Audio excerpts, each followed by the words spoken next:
Pemirsa, PSSI dan Sintayong memutuskan untuk menurunkan pemain U22 dalam Piala ASEAN Mitsubishi Electric Cup 2024 atau Piala AFF. Sejumlah pemain timnas senior dari Justin Hubner, Ivar Jenner, Marcelino Ferdinand hingga Rafael Struijk dipanggil Sintayong. Keputusan STY ini mengandung resiko, sebab bagaimanapun ada harapan agar timnas Indonesia dapat berprestasi, bahkan juara di Piala AFF ini. Selama ini Indonesia cuma sanggup masuk final Piala AFF sebanyak 6 kali dan seluruhnya berakhir kalah alias tidak juara. Untuk membahasnya kami telah mengundang analis sepak bola Anton Sanjoyo dan Rais Adnan. Mas Joy, Bung Rais, terima kasih sudah hadir. Sama-sama. Kita akan ngobrolin ini 1 jam. Jadi mungkin kalau kita melihat kenapa U22 ya, ini sebenarnya STY serius gak sih untuk menang? Ada target juara gak sih? Bung Rais dulu mungkin. Kalau bicara target juara dari PSSI sendiri sudah menyatakan bahwa ada target juara memang. Tapi mereka antara PSSI dan juga STY sudah ada diskusi juga bagaimana ada persiapan untuk mendevelop para pemain demi SEA Games 2025 yang akan berlangsung tahun depan. Ini salah satu upaya untuk mempertahankan medali emas yang sudah kita raih. Ini juga bergengsi kalau bagi PSSI. Tapi Piala AFF juga bergengsi. Target tetap juara. Dan akhirnya dan juga melihat situasi akan sulit memanggil para pemain utama yang bermain di round 3 Piala Dunia, terutama yang bermain di luar negeri. Makanya mungkin Sintayong mengambil inisiatif untuk memakai para pemain U22 yang notabene adalah yang pernah dia latih di timnas U20, alumni Piala Dunia U20 2025 yang gagal digelar di Indonesia waktu itu. Jadi dia mencoba untuk mengembangkan para pemain tersebut, dia poles lagi agar siap nantinya di SEA Games. Tapi kalau untuk target juara dengan skuad ini memang agak beresiko ya, memang agak-agak berat juga ya. Tapi kita harus optimistis juga karena kita pernah menjadi skuad termuda juga ketika Sintayong pertama kali melatih waktu 2020 di AFF 2021. Waktu itu skuad termuda juga kita. Dan hasilnya adalah menjadi runner up waktu itu. Nah, apakah akan menjadi kejutan lagi nanti oleh Sintayong? Ini yang menarik ditunggu sebenarnya. Oke, kita akan lihat sama-sama daftar atau list pemain 33 orang yang saat ini sedang menjalani pelatihan di Bali.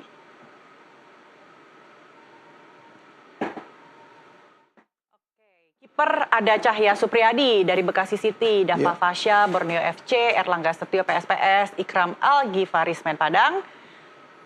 Selanjutnya kita lihat lini belakang ada Justin Hubner, Pratama Arhan, Asnawi Mangkuala, Muhammad Ferrari, Doni Tri Pamungkas, Mikael Alfredo Tata, Ahmad Maulana, Zaki Asraf, Sultan Zaki, Kadek Arel, Robi Darwis.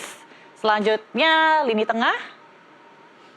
Kita lihat gelandang yang sedang menjalani latihan ada Ivar Jenner, Marcelino Ferdinand, Arhan Fikri, Rivaldo Eneiro, Raihan Hanan, Zanadin Faris, Alfrianto Niko Saputro, Victor Benjamin Detan, Ananda Raihan Alif, Imade Tito, Armando Obed Oropa, dan strikernya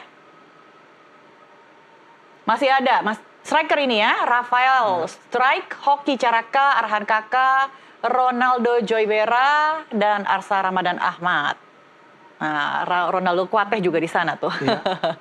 Oke, Mas Joy sendiri melihatnya keseriusan STY, apakah ini cuma jadi ajang latihan untuk SEA Games atau benar-benar ngincar juara untuk AFF? Gini, salah satu hal yang saya sukai dari Sintayong di luar juga banyak hal yang tidak saya sukai. Ya biasalah kan ada. Lebih berat mana nih, suka atau tidak suka? Tapi Sintayong ini kan pelatih yang berani memangkas satu generasi. Ya, waktu dia datang dia berani memangkas satu generasi yang dia pikir generasi ini udahlah nggak ada harapan. Lalu dia memanggil pemain-pemain muda untuk katakanlah memperkuat baik itu kelompok umur yang orang selalu nyebutnya timnas U gitu ya, padahal itu ya harusnya kalau timnas itu yang senior aja gitu. Jadi bias. Nah, baik yang untuk Indonesia kelompok umur maupun untuk yang senior. Jadi dia berani tuh. Dia memangkas satu generasi, dia panggil pemain-pemain muda. Jadi kalau Anda tanya, kenapa Sintayong panggil yang U22 kebanyakan? Menurut saya itu sangat bagus. Karena bahkan tim seperti Vietnam atau Jepang, atau ya, Jepang kejauhan lah, atau Thailand, itu mereka sering mengirim tim U19 atau U20 ke SEA Games yang sebetulnya batasnya U23 gitu.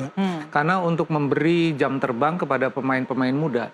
Ya, supaya mereka nanti ketika mereka sudah masuk di skuad senior, mereka punya jam terbang tampil di event internasional. Walaupun event internasionalnya masih kelas AFF atau SEA Games, tapi aura event internasionalnya itu sudah mereka rasakan sejak mereka masih usia 20, usia 21. Jadi pemanggilan U22 sekarang menurut saya itu sangat bagus. Problemnya kenapa masih harus manggil pemain yang sudah main di tim senior? Jadi saya bertanya-tanya Backup ini dong. Enggak, gini loh. Indonesia kan sudah masuk ke putaran 3 kualifikasi Piala Dunia. Dengan peluang untuk bisa lolos ke putaran 4 sangat besar. Bahkan peluang untuk bisa menjadi peringkat kedua yang lolos langsung juga masih ada.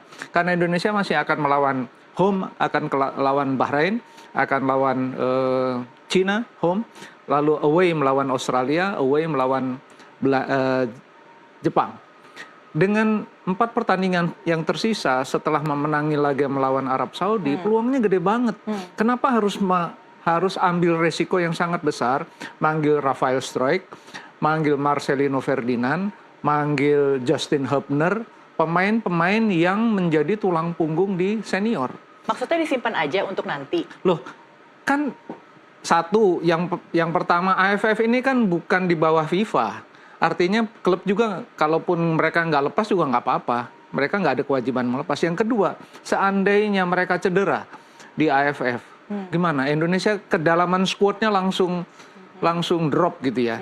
Apalagi kalau kehilangan pemain seperti Hubner, seperti Marcelino Ferdinand yang kemarin tampil bagus sekali waktu lawan Arab. Kan Indonesia rugi besar gitu loh. Kenapa sih nggak U22 aja full gitu ya? Atau ada pemain senior tapi yang nggak usah yang memperkuat timnas di kualifikasi Piala Dunia kan bisa aja gitu loh. Walaupun juga klub juga pasti akan muring-muring, akan marah-marah karena kan ini bukan di bawah FIFA, artinya tidak ada kewajiban. Mereka sebetulnya kayak Persija lah, pelatihnya kan udah marah-marah karena 3 pemainnya dipanggil dan itu pemain tulang punggungnya Persija.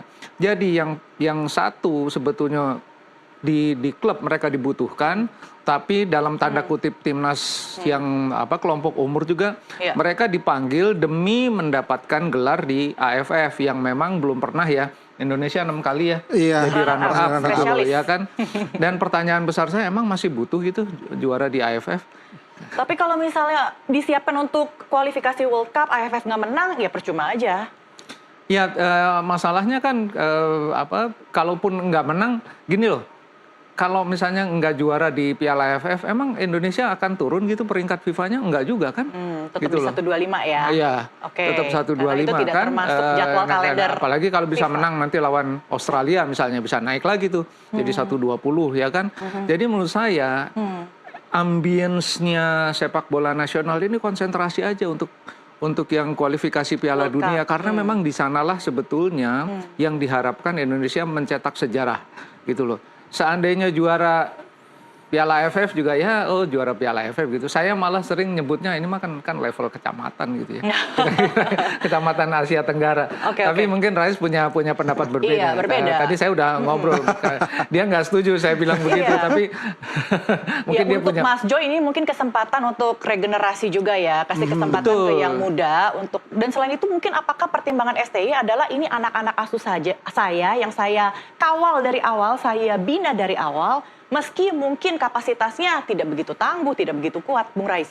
Begini, mungkin pertama koreksi dulu yang soal tidak di bawah FIFA ya. Memang ini tidak dalam masuk kalender FIFA, tapi sejak beberapa tahun lalu Piala AFF ini dihitung sama seperti FIFA Match Day. Jadi sama seperti pertandingan persahabatan yang punya poin di FIFA. Makanya kalau misalkan kita kalah pun tetap akan berpengaruh ke peringkat FIFA kita.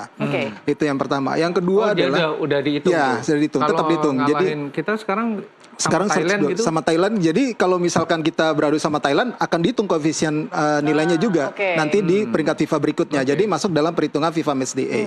Kemudian kalau tadi menurut Bung Joy sendiri soal kenapa sih pemain senior sendiri dipanggil? Yang dipanggil itu adalah rata-rata memang adalah pemain yang bekas U20, Marcelino Ferdinand, Rafael Struijk, Ivar Henner, yang di sana yang memang dididik sama STY. Jadi kemungkinan besar para pemain ini juga akan diupayakan ikut dalam SEA Games nanti sama STY maupun oleh PSSI. Dicoba dirayu mungkin lobby lagi tim-tim ataupun klub mereka untuk dilepas pemainnya nanti pada saat SEA Games.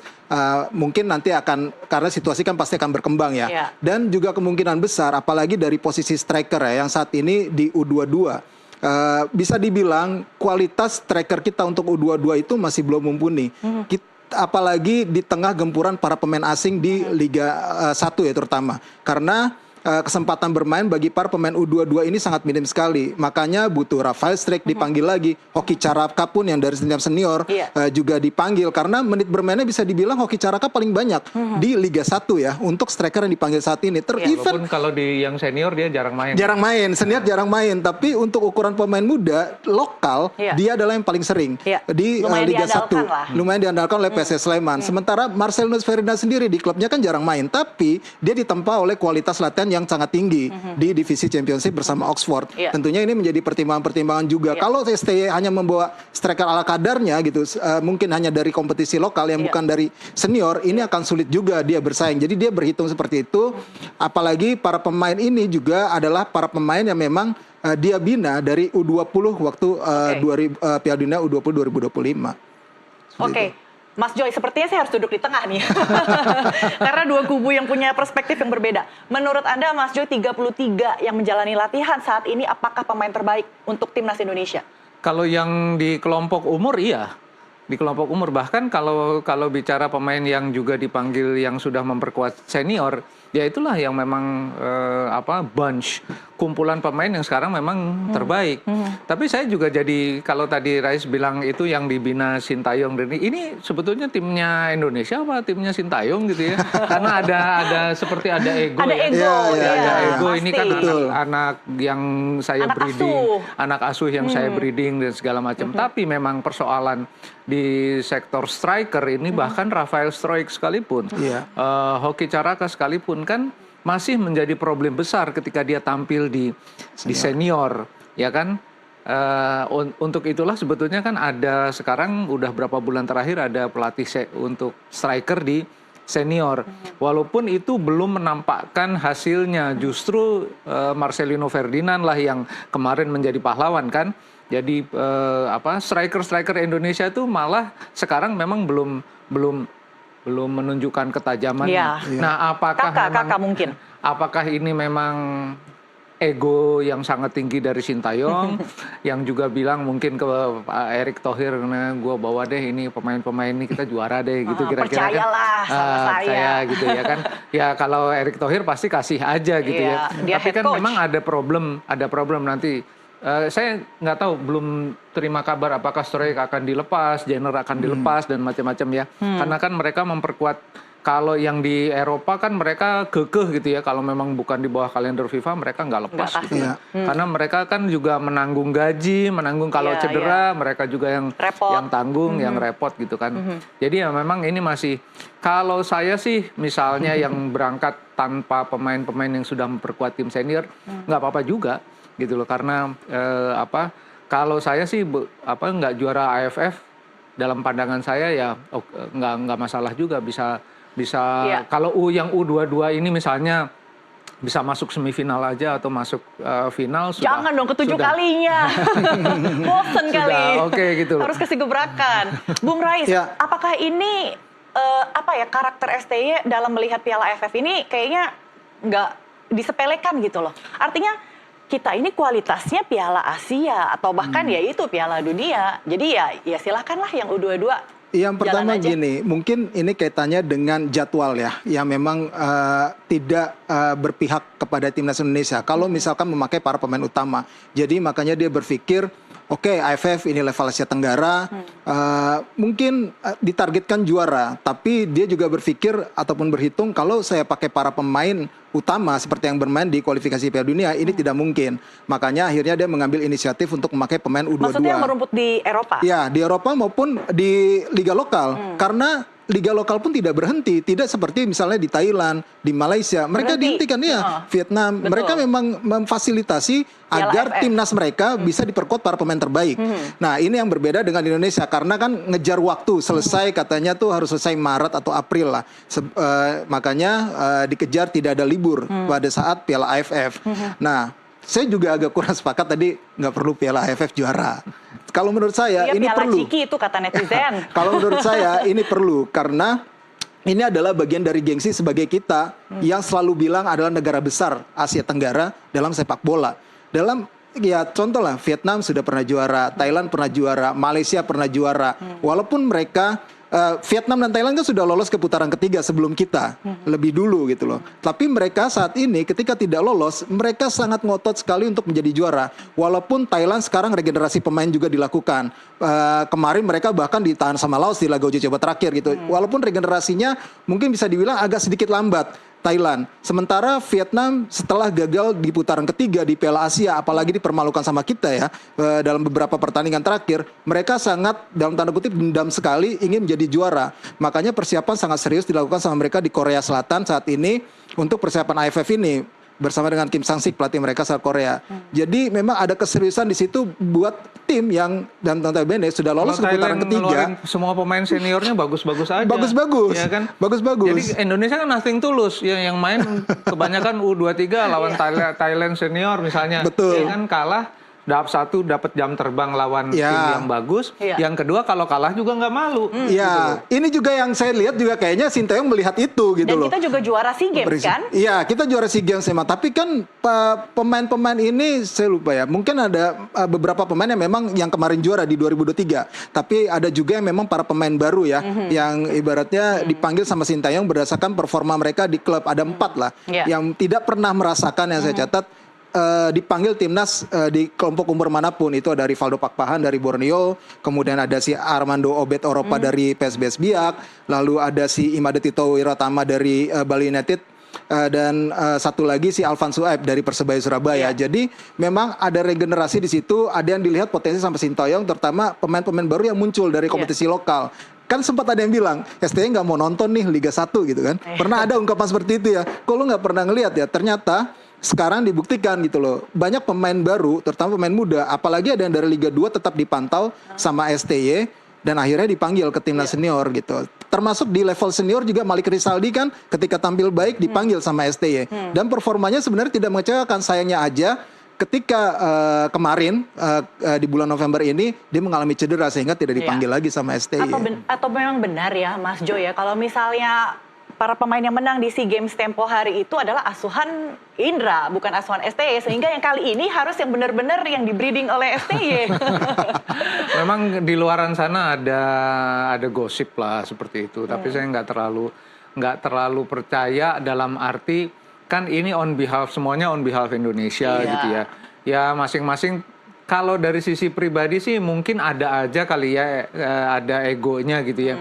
Ini kan pemainnya Indra, ini pemain saya. Sampai tadi saya sempat ngobrol juga itu si Jens Rahwen kenapa nggak dipanggil ya? Ternyata dipanggil di U20 gitu.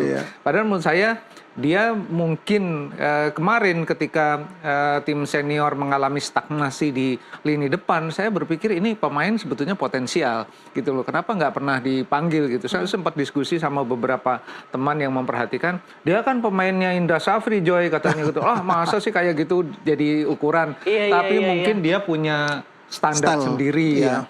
Bahkan karena kemarin pun pemain seperti Miss Hilgers ya. Kan dia sempat panggil, kemudian sempat dia tidak dimainkan, bahkan tidak masuk ke DSP, daftar susunan pemain, karena konon katanya nggak pernah terkonfirmasi juga. Oh, itu Eliano. Itu Eliano, bukan Miss Hilgers, itu Eliano. Eliano Reinders. Sorry, Eliano Reinders kan dipanggil di diaspora, dipanggil melalui proses naturalisasi, tapi nggak dipakai oleh Sintayong. Katanya Sintayong mengatakan Eliano belum kelas untuk tampil di kualifikasi Piala Dunia gitu loh. Nah, terlepas dari semua gosipnya yang belum terkonfirmasi, dia punya standar sendiri.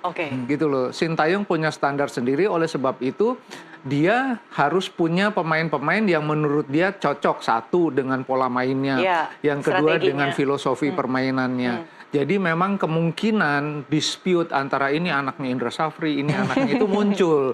Karena Indra Safri punya sekelompok pemain, sementara Sintayong punya sekelompok pemain dengan standar tertentu. Iya. Sementara Indra Safri punya sekelompok pemain dengan standarnya Indra Safri gitu loh. Mungkin lah di sini nggak ketemu, tapi kan ada juga yang ketemu di irisan kan. Iya. Ada yang dipanggil Indra Safri Iya. juga, ada yang dipanggil itu.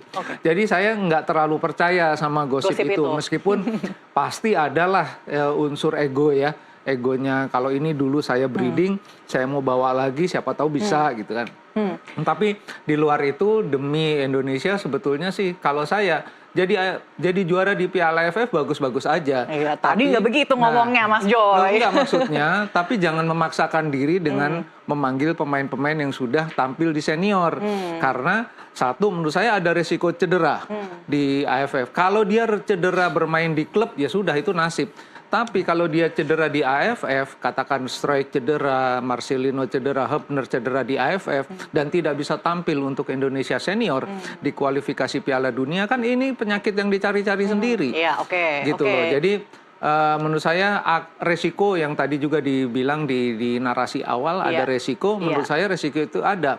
Bahkan saya tadi sempat berpikir, ngobrol juga saya sama Rais, kalau pemain Vietnam iri misalnya sama Indonesia yang sudah melaju sejauh ini di putaran ketiga dengan potensi untuk melaju terus sampai putaran 4, ada nanti jangan-jangan mereka dikasarin atau apa ya kan, karena kan perang perang antara perang di dunia maya, pendukung Vietnam, pendukung Thailand, pendukung Malaysia dan macam-macam kan ada, dan menurut saya itu mempengaruhi konstelasi di Tapi Mas AFF Joy ya, juga. sayang nggak sih kalau tim naturalisasi yang udah banyak begini nggak dimanfaatkan, nggak dimainin sebelum kita masuk ke azan maghrib? Singkat aja. Kenapa kalau sudah Kan sudah banyak nih yang dinaturalisasi, belanjanya juga udah besar untuk mereka, tapi nggak diturunin, nggak dimainin, kan sayang juga. belanja yang besar Anda harus buktikan dari mana. Ya pokoknya intinya ya mungkin azas manfaat itu, bahkan ketika Sintayong dipanggil diharuskan untuk memegang AFF, saya juga berpikir dia harus dimanfaatkan karena gajinya udah gede banget. Iya, betul. Gitu, ya kan? Iya, benar. Gajinya gede banget loh. Dia punya golden visa, dia punya segala fasilitas yang nggak pernah pelatih timnas Indonesia manapun mendapatkan fasilitas itu. Kalau ada pemikiran untuk memanfaatkan pemain-pemain diaspora yang sudah dalam tanda kutip effortnya banyak banget, ya nggak masalah juga. Cuma ya tanggung sendiri resikonya ya. Saya udah ngomong nih, kalau mereka kalau mereka cedera, siapa yang tanggung jawab? Gitu Baik, kan. kita akan jeda dulu untuk azan